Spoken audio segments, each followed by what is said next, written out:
हमारे दोस्त हमारे साथी हाजी फारूक भाई साहब जी, इन्होंने जो अपने कौम के मसले महानगर पालिका के आयुक्त रहेंगे चाहे महापौर रहेंगे, इनके सामने जो अपना जो निवेदन दिया और जो ये बोला था उन्होंने कि अगर हमारी मांगी पूरी नहीं हुई तो इंशाल्लाह मैं अन्ना टाइप उपोषण करूंगा।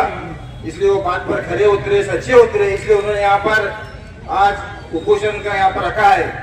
इस उपोषण के दौरान हमारे जमात उलमा के सदर अली जनाब हरीश मौलाना साहब, हाजी फारूक भाई साहब जी, नसीम मोहम्मद खलीफा, हमारे साथी मतीन भाई भगवान, आशिफ तिम्मापुरे, जावेद वास्तव, हमारे मंगलगिरी साहब और सामने उपोषण को साथ देने वाले सभी सोलापुर शहर के अपने कौम के जिम्मेदार नौजवान साथी, मैं आप तमाम का शुक्रिया अदा करता हूँ।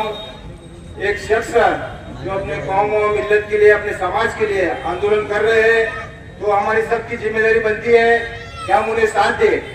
पक्ष पार्टी संस्था जो भी रहेंगे उसे बाजू रखते हुए एक शख्सियत ने अपने कौम के मिल्लत के लिए जो आवाज उठाई, तो हम सब लोग का फर्ज बनता है कि उन्हें साथ दिए। इंशाल्लाह साथ देंगे ना सभी लोग, क्योंकि मुझे किसी पार्टी पक्ष के ऊपर टीका टिप्पणी नहीं करना, किसी नगर से के ऊपर टीका टिप्पणी नहीं करना। हाजी साहब, सिर्फ हमारा मकसद ये है कि हम किसके खिलाफ आंदोलन कर रहे हैं, किसके पास हमारी मांगियां मान रहे हैं, ये अहम बात है।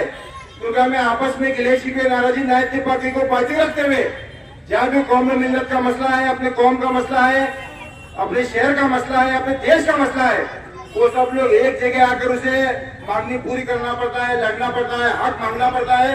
क्योंकि आपको मालूम है सोलापुर शहर महानगर पालिका में सत्ता किसकी है, महाराष्ट्र राज्य में किसकी है, भारत देश में किसकी है, हमें किसी का नाम लेने की जरूरत नहीं। आप सभी लोग साहिब समझ कर रहे हैं और आप बात को समझ सकते हैं, आप सब लोग बात को समझ सकते हैं। सिर्फ हमारा इरादा मकसद ये होता है कि इस सोलापुर शहर महाराष्ट्र भारत देश मुसलमानों के साथ कोई नहीं सिवा अल्लाह ताला के। ये बात आप ध्यान में रखना। हमें जिस इंसान के मुकद्दर में जो लिखा है वो होकर रहता है। सिर्फ हमारा काम है कि मांगनी करना, हक के लिए लड़ना। ये कुछ लोग बात को नहीं समझते, इसमें राजकारण लाते, गलत फहमी लाते, नाराजी लाते, नायतबागी लाते। पर तमाम लोगों से, हमारे शहर के जिम्मेदारों से, शहर हो चाहे जिला रंधे, उनसे अपील करूंगा, गुजारिश करूंगा ताकि ग्रुप के माध्यम से अपने गिले शिकवे, नाराजी, नायतबागी और राजकारण को बाजू रखते हुए कौम में मिल्लत के लिए, भलाई के लिए ये अभी वक्त है हमें कि अपने समाज में, अपने कौम में एकता, एकी, इत्यादि इत्तेफाक मौलाना दिखाने का वक्त है, ना कि किसी के ऊपर टिका टिप्पणी करना, तंजीम को करने की बात नहीं है। बस इतना कहता हूँ, हमारी जो लड़ाई है आज के महानगर पालिका के जो सत्ते में लोग हैं उनके खिलाफ है, महाराष्ट्र राज्य में जो लोग हैं उनके खिलाफ है। ये हमारे आपस के मुस्लिम भाई के खिलाफ नहीं है। ये कुछ लोग गलत फहमी कर रहे हैं, इसको बात को समझने की जरूरत है। तो अभी आपको मालूम है कि मैं भी 2 टर्म में महानगर पालिका नगर से रह चुका हूँ।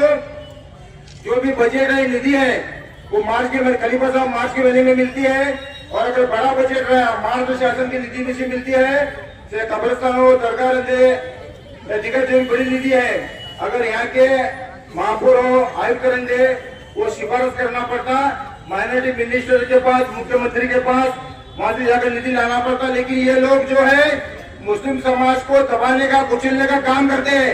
हमें निधि नहीं देते, सिर्फ चॉकलेट देते और हमारा इस्तेमाल करते। क्योंकि मुझे इसका अनुभव है, क्योंकि अभी मेरे ऐसी भी जनरल कुछ गलती भी रहेगी, मैं बात को समझ सकता हूँ। लेकिन जहाँ भी कौम और मिल्लत का मसला रहेगा, पक्ष पार्टी को बाजू रखते हुए इंशाल्लाह मैं हर काम में, हर वक्त तमाम अपने कौम के लोगों के जिम्मेदारों के साथ है और इंशाल्लाह मरते दम तक साथ रहूंगा।